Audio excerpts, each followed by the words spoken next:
Frère, je me donne un bonjour aussi à l'Hexagone, donne un bonjour aussi à Yvonne de Saint-Pierre, à Yvonne de Guyane qui nous suit aussi, et à Mamadou Michel, Côte d'Ivoire. Et aussi nous donne un bonjour aussi à notre chaîne YouTube que nous avons créée, qui est Frère Serge dessus aussi, de cette chaîne YouTube que les gens ils regardent. Et je donne un bonjour à toutes ces personnes qui nous regardent. Je donne un bonjour aussi à l'île de la Réunion, Frère Serge, je te donne la parole. Oui, bonjour à toutes les personnes qui nous suivent en fin de compte dans le monde entier. Comme j'ai toujours dit, nous parlons que du Seigneur Jésus-Christ. Et notre thème en fin de compte sera sur la prière sacerdotale. Et donc, je suis le frère Serge de l'île de la Réunion, enseignant, docteur de la parole de Dieu en Yahushua Mashiach, notre Seigneur Jésus-Christ. Et avant de commencer ce partage de la suite en fin de compte de la prière sacerdotale du chapitre 17 de l'évangile, chapitre 17, je place ce moment entre les mains du Seigneur. Père, merci pour ta grâce, merci pour ta bonté, merci pour l'éclairage de ta parole, merci encore de nous édifier tout un chacun et ceux qui suivront ce message, Seigneur, pour être encore éclairés, façonnés, bâtis quand Jésus-Christ édifié, construit quand ton Fils Jésus-Christ dans l'éclairage de ta parole, dans le nom puissant de Yahushua Mashiach, notre Seigneur Jésus-Christ. Amen. Donc, je fais la suite. Je fais la lecture à partir de l'évangile de Jean, chapitre 17, verset 4. Et là, c'est Jésus qui fait la prière et qui parle. En fin de compte, je t'ai glorifié sur la terre. J'ai achevé l'œuvre que tu m'as donnée à faire. Et maintenant, toi, Père, glorifie-moi auprès de toi-même, de la gloire que j'avais auprès de toi avant que le monde soit. Verset 6, j'ai fait connaître ton nom aux hommes que tu m'as donnés du milieu du monde. Ils étaient à toi et tu me les as donnés. Et ils ont gardé ta parole. Donc, j'arrête là, ces trois versets. La 4 à 5 et la 6. En fin de compte, là, Jésus, qui est comme j'ai dit, il est le grand souverain sacrificateur selon l'ordre de Melchisédek que Abraham, en fin de compte, avait rencontré après la guerre et qu'il a donné un dixième du butin de la guerre, en fin de compte, à Melchisédek. Là, Jésus est en train de prier ses élus, en fin de compte. Et là, Jésus, en fin de compte, avant d'aller à la croix, en fin de compte, il était en train de combattre dans la prière pour pouvoir réussir sa mission dans la prière. Là, il nous montre l'exemple que nous sommes des hommes et des femmes de prière avant de faire quoi que ce soit. En fin de compte, nous devons nous appuyer sur le Seigneur, s'appuyer sur le Père. Il nous montre le modèle excellent qu'il faut prier, il faut se fortifier dans la prière, et parce que c'est dans la prière que nous devenons de plus en plus forts. C'est dans la consécration, c'est dans la méditation de la parole de Dieu, et parce que là, le Seigneur nous rappelle aussi la parole de Dieu, parce que là, comme il est la parole personnifiée de Dieu, là, il reparle aussi de son passé, Frère, excuse-moi, de son présent et de sa mission. Est-ce que moi je te copain et relire ce verset 4 pour les gens et les frères qui nous écoutent dans le monde? Oui, le verset 4, je t'ai glorifié sur la terre, j'ai achevé l'œuvre que tu m'as donnée à faire. Là, Jésus part en vainqueur dans la prière là. En fin de compte, il est en train de prophétiser sur lui-même dans la victoire qu'il va accomplir à la croix par son sacrifice pour nous, pour l'humanité, pour ses élus.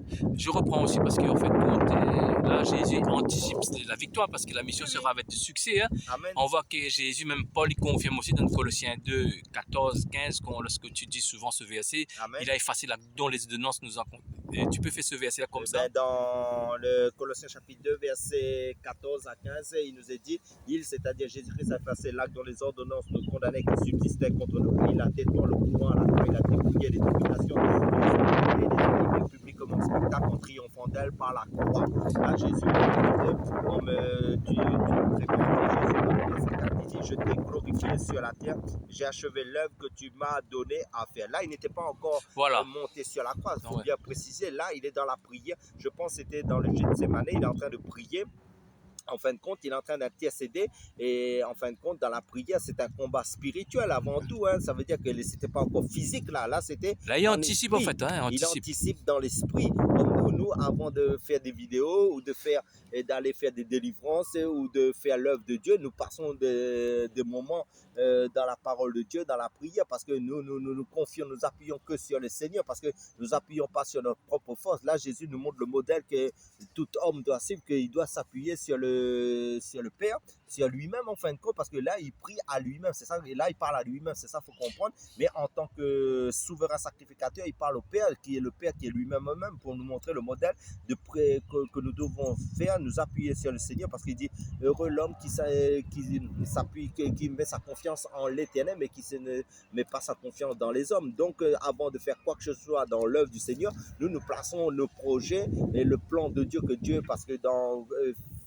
Éphésiens chapitre 2, il nous est dit que Dieu a préparé des œuvres d'avance afin que nous les pratiquions. Mais pour pratiquer ces œuvres-là, il faut que nous ayons une vie de prière, une vie de consécration avec le Seigneur dans sa parole, parce que c'est vrai que nous ne sommes pas sauvés par les œuvres, nous sommes sauvés par la foi en Jésus-Christ qui est un don de Dieu, et afin que personne ne se glorifie, mais Dieu a préparé des œuvres. Là, comme Jésus, l'œuvre de Dieu, ça veut dire que Jésus devrait accomplir, c'est d'aller à la croix, mourir pour les élus, pour son épouse, pour l'Église. Et maintenant, avant d'aller à la croix, Jésus rend un combat intensif de prière. Et quand vous lisez aussi dans des autres évangiles, il nous dit qu'il y avait des grumeaux de sang qui coulaient de son front. Ça veut dire des fois, il y a des prières, c'est tellement intensif parce que chacun a sa marche spirituelle avec le Seigneur, chacun a ses combats. Donc, chacun de nous avons une vie de consacration, de prière par rapport aux épreuves, c'est varié dans la vie de chaque frère, de chaque sœur. Donc, chacun de nous a une marche individuelle, personnelle avec le Seigneur. Là, Jésus allait accomplir l'œuvre de la croix, mais nous, Jésus, là, nous montre le modèle en tant que sacrificateur. Lui, il est le grand souverain sacrificateur, mais nous devons prendre exemple aussi. C'est vrai que nous n'allons pas passer dans ce domaine de combat, parce que lui seul est monté à la croix. Aucun homme ne peut faire cela, à part que Jésus. Mais nous, dans notre vie de chaque jour, nous devons, quelles que soient les épreuves qui peuvent survenir dans nos vies, nous devons être des hommes des intercesseurs, des sacrificateurs, parce que comme l'autre coup, j'ai pris le livre de Zacharie qui parle de la sacrificature. Nous sommes un royaume de sacrificateurs aussi. Il ne faut pas oublier, un sacerdoce royal. Et tu as remarqué aussi dans ce prière sacerdotale Jésus, et même quand tu prends Jean 11, verset 41-42, nous dit, Jésus leva les yeux en haut, dit, Père, je te rends grâce de ce que tu m'exauces, je savais que tu m'exauces toujours. On voit que Jésus, est-ce que Jésus prie Marie là? Non.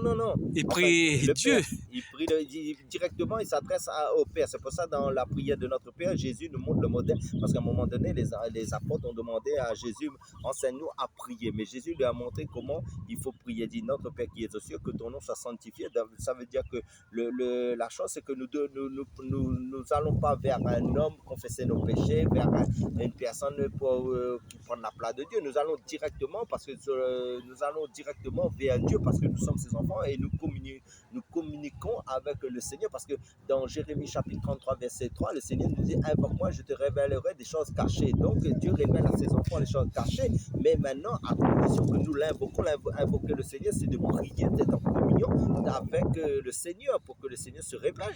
Frère, ça, tu as vu le modèle de Jésus, comment il faut prier, hein? Amen. Comme tu avais dit tout à l'heure, Matthieu 6, verset 9, Luc 11, voici qu'on priait notre Père qui est dans les cieux. Amen. Et ses disciples ont demandé comment il faut prier. Oui. On voit qu'il y a quelques siècles après, on voit que l'Église catholique sont venus pour dire, voici qu'on priait notre Marie qui est dans le ciel, la reine du ciel.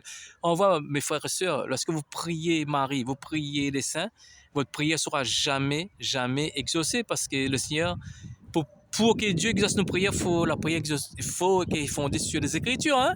Parce qu'en fin de compte, ce qu'il faut comprendre, Jésus a dit, quand vous demandez les choses en son nom, demandez au Père, il n'a pas dit demandez à Marie, demandez au Saint. Parce qu'en fin de compte, ça, c'est des hérésies, c'est des doctrines de démons, ça. Parce qu'en fin de compte, quand vous faites des prières sous d'autres noms qui n'est pas de Jésus, parce que c'est seulement Jésus qui est mort, qui est ressuscité. Nous prions les vivants, nous prions pas les morts. Ça veut dire, Marie, en fin de compte, attend la résurrection de son corps. C'est vrai qu'elle est sauvée, la vraie Marie, je parle. Mais maintenant, quand vous faites des prières qui est anti-biblique, qui n'est pas mentionné dans la Bible, en fin de compte, qui sont des doctrines des hommes, en fin de compte, que Jésus n'a pas préconisé de faire cela. En fin de compte, vous invoquez des esprits de démons, des esprits, et c'est pour ça, ne soyez pas étonnés des fois quand vous êtes possédé, la nuit, vous rêvez des morts, vous faites des cauchemars, vous faites toutes sortes, en fin de compte, vous êtes dans des fausses doctrines. C'est ça qu'il faut comprendre, il faut faire attention aussi qui vous invoquez, parce que vous allez attirer des choses dans votre maison qui est contraire à l'Esprit de Dieu, qui est contraire au Saint-Esprit. Et là, vous serez tourmenté dans votre vie, vous aurez des problèmes en fin de compte. Mais maintenant, ce que je veux dire, que la religion catholique nous a induit beaucoup dans de fausses doctrines. doctrine si vous ne lisez pas votre Bible aussi, ne soyez pas étonnés que, parce que la parole de Dieu nous dit aussi, manque de connaissance, mon peuple périt. Vous devez aussi étudier, méditer, lire votre Bible pour être au courant des choses de la parole de Dieu. Et si vous ne faites pas cet effort-là de communion avec le Seigneur dans la parole de Dieu, vous allez faire toutes sortes de prières qui n'ont aucun rapport avec la volonté de Dieu. Est-ce que Jésus a pris un chapelet? Est-ce que Jésus a pris la peau de Non, statue? il n'y Non, avait pas de bougie, tout ça là, parce qu'il y en a un peu prendre la bougie, des chapelets. Ça, c'est des méthodes humaines, c'est des choses qui n'ont aucun rapport avec la parole de Dieu. Parce que Dieu dit, si vous priez, priez selon la volonté de Dieu. Donc, il faut connaître ce que Dieu aime et que Dieu n'aime pas, que Dieu a dit, que Dieu n'a pas dit. Si vous faites des choses, vous inventez des choses que Dieu n'a pas dit, ne soyez pas étonnés que vos prières ne soient pas exaucées, que vous êtes carrément dans le faux. Hein. Et c'est ça qu'il faut faire attention aussi. Que ça, Jésus dit dans Jean, Matthieu 5, verset 37, que votre parole soit oui ou non. Ce qu'on y ajoute vient du malin. Hein? Le malin, qu'est-ce qui est le malin? Les gens qui ne connaissent pas le malin, il y a beaucoup de personnes qui ne connaissent pas le malin. Qu'est-ce qui est le malin, mon frère? Le malin, c'est Satan, c'est le père du mensonge. Donc, à ce moment-là, ça veut dire que vous invitez Satan dans votre vie, dans votre maison. En fin de compte, ce n'est pas Dieu qui est dans votre maison, c'est Satan qui règne, en fin de compte, dans le mensonge. Et ne soyez pas étonnés si vous avez des problèmes, si vous avez toutes sortes de choses qui arrivent dans votre vie que vous ne comprenez pas aussi. Vous n'avez pas la paix, vous avez toutes sortes de troubles, d'inquiétudes, de choses là où vous n'êtes pas protégé. Parce que Dieu, en fin de compte, si vous suivez, comment dire, ses règles, ses principes et ses prescriptions, sa parole, en fin de compte, vous êtes protégé. Dieu vous garde, vous êtes sous l'abri du Très-Haut, vous êtes, comment dire, sous son refuge, vous êtes sous sa forteresse, il est votre force. Mais maintenant, si vous faites des choses qui glorifient le mensonge, qui est le père du mensonge, c'est le diable, et bien, en fin de compte, vos prières, c'est des vaines paroles. Et Jean dit aussi de 2 Jean 1, verset 9, il pense, c'est ça, et quiconque se cache du chemin et ne demeure pas dans l'enseignement de Christ n'a pas Dieu. Je veux dire ça, si on ne demeure pas dans l'enseignement de Christ, on n'a pas Dieu, hein, parce que dans Hébreux 6, verset 18, il est impossible que Dieu ment. Mais Dieu, ça n'a pas exercé de prière. C'est pour ça que moi je dis, en fin de compte, ouvrez vos Bibles, vous-même, lisez votre Bible par vous-même et parce que pour vous éclairer. Parce que si vous ne le faites pas, c'est pas parce que Dieu verra votre cœur, si vous le cherchez sincèrement, et Dieu va vous éclairer. Et Dieu mettra aussi des frères ou des sœurs que Dieu a éclairé dans sa vérité, parce que la parole est tangible, la parole est réelle. Parce que dans les épreuves, dans les combats, vous allez voir que vous allez tenir ferme, vous allez tenir sur le roc, en fin de compte. Mais si la maison est bâtie sur le sable, ça veut dire si votre vie est bâtie sur le mensonge, sur des choses, des colloquants sauvages, sur des hérésies, sur des commandements des hommes. Donc quand les épreuves arrivent, quand Satan va vous attaquer, les esprits vont vous attaquer, vous allez, en fin de compte, vous allez être perdu, et là, votre vie va s'écrouler, vous ne pourrez pas tenir ferme. Mais si vous êtes sur la vérité de l'évangile, de la parole de Dieu, et vous êtes conduit, et le Saint-Esprit vous conduit, vous allez être fort. C'est pour ça que le Seigneur nous dit, soyez puissants. Puissants dans quoi? Dans la parole, dans la vérité, mais aussi il faut faire des recherches, il faut étudier, il faut méditer, il faut lire votre Bible. Et personnellement, c'est comme si ne pas laisser les autres vous nourrir simplement. Il faut que vous aussi, vous ouvrez votre Bible, parce qu'il nous est dit là, l'homme ne vivra pas seulement de la nourriture solide, de la nourriture du pain, en fin de compte, mais de toutes paroles qui sont de la bouche de Dieu. Qu'est-ce qui est la parole de Dieu? C'est la Bible. Donc, vous lisez, et moi je dis, lisez la parole de Dieu, lisez surtout les évangiles.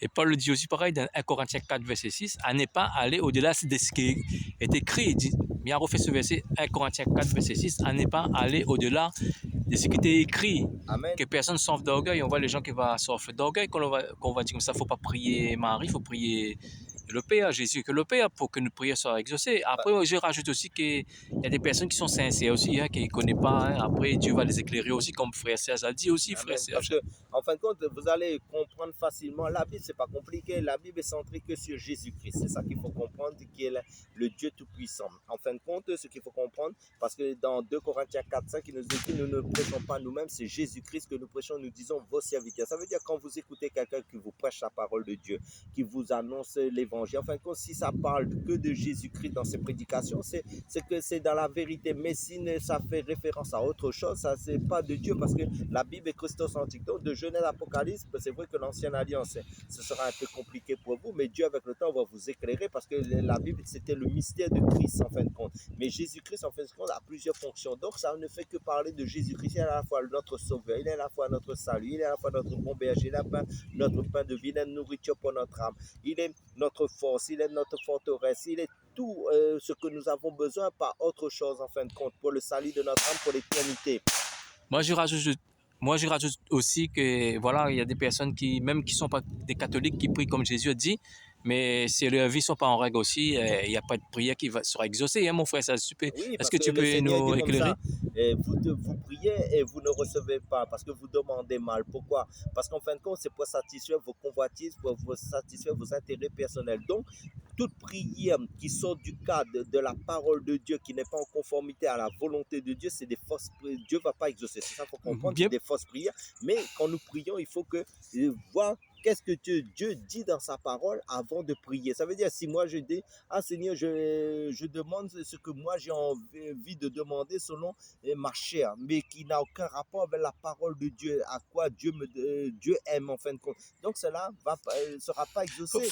Frère, avant de te donner encore la parole, je t'ai coupé, mais m'excuser. Hein. Ça veut dire quoi, ça, Il n'y a pas de là, on problème. va dire que les catholiques, en fin de compte, ils prient le chapelet, neuvaine, hein, et il n'est pas biblique. Non, non, Après, non, nous non. avons dit aussi qu'il y a des chrétiens qui ne prient pas tout ça, qui prient comme Jésus nous a dit, mais leurs vies ne sont pas en règle.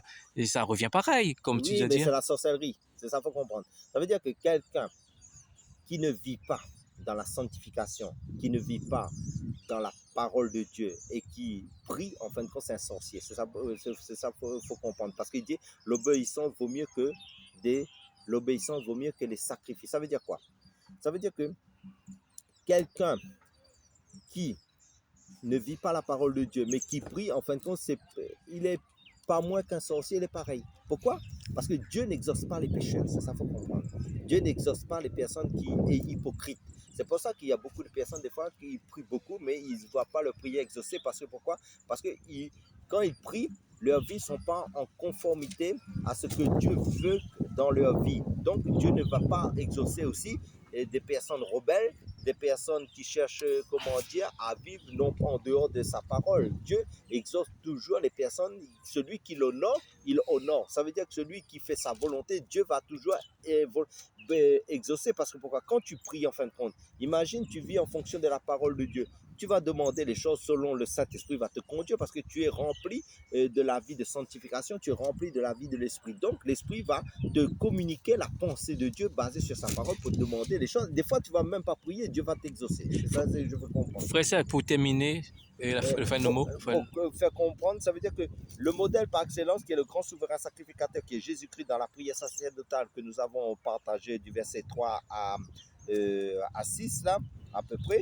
Donc Jésus nous montre qu'en fin de compte, avant, comment dire, tout projet, tout ce que tu vas entreprendre, tout ce que les combats tu as amenés dans ta vie, même lire, même ta Bible, demander, prier avant. Ça veut dire il faut placer tout entre les mains du Seigneur dans la prière, l'invoquer, demander son aide avant de rentrer.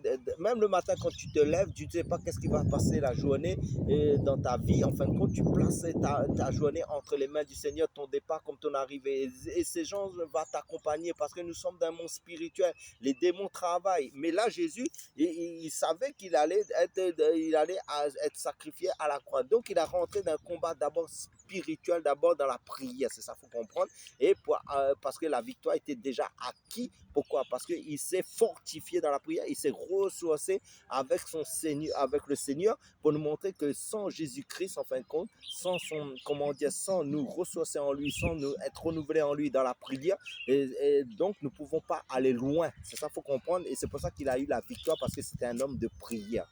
Soyez tous bénis à travers ces quelques paroles pour être édifiés, éclairés, enseignés dans la parole de Dieu par rapport à la prière. En fait, quand c'est ce passage de Jean chapitre 17, c'est un message qui a un rapport avec la prière avant d'entreprendre quoi que ce soit, avant rentrer dans des combats qui peuvent survenir dans votre vie. Priez avant. C'est ça que je veux dire. Sois béni. Soyez tous bénis.